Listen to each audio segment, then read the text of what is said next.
Welcome back to Midday, everybody. Glad you are watching. Laurianne Thorpe is joining me now. She's the Executive Director of Prevent Child Abuse, and April is Child Abuse Prevention Awareness Month. I know this is a generalized question, but I think it's definitely one we need to ask. How do we help? How do our viewers help prevent child abuse?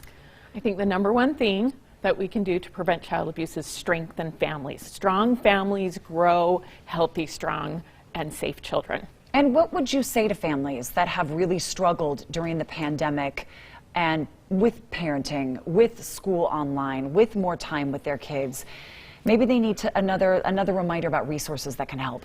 It has been a very difficult time for families, and there are some key indicators of things that families need and have to be strong. So some of those things are resilience. We definitely have had a test of resilience for our families this year, right? So families who are resilient will stay strong.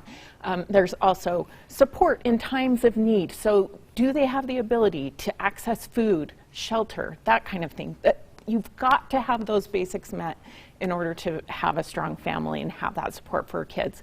And then also social supports are so important, social connections for families. We've got to make sure we can strengthen those. So if you know a family who's struggling, reach out, see what you can do, provide support.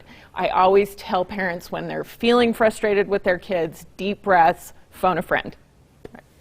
And it's been a lonely year, but that is definitely something you can still do. Yes, get on that absolutely. phone, get on that FaceTime and talk to someone. You also say it's knowledge of child development. Yes, so that can make a difference. If oftentimes we find a disconnect between a parent's expectations and what a child is age appropriately able to do. And that disconnect is where we see child abuse happening.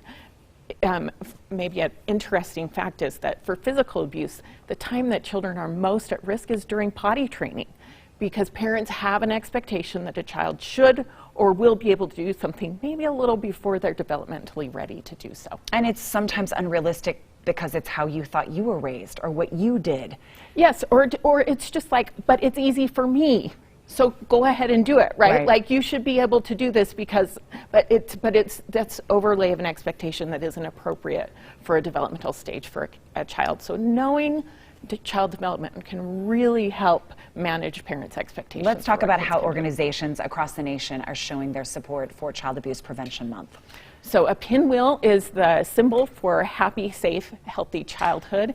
And so across the nation, we're promoting pinwheel gardens. When we plant a pinwheel, it's a symbol of planting a healthy child. So across the nation, you can purchase pinwheels from Prevent Child Abuse Utah at our website, pcautah.org, or you can plant a virtual pinwheel in a garden, a national garden, at pinwheels.preventchildabuse.org. I love that you chose the pinwheel, because you're right, it does make you think of just happiness and safety and childhood. So we plant these outside the station here at ABC4 every single year. We are proud to support and proud to put those right outside the station. If our viewers would like to do the same, mention those websites one more time. So purchase pinwheels at pcautah.org, or virtual pinwheel garden at pinwheels.preventchildabuse.org. That's the site on your screen, everybody, so you know when you get there you're in the right spot. And also the website there, we can link you at abc4.com/midday. Thank you so much for joining us. Thank Brian, you. over to you. All right, thank you, Nisha.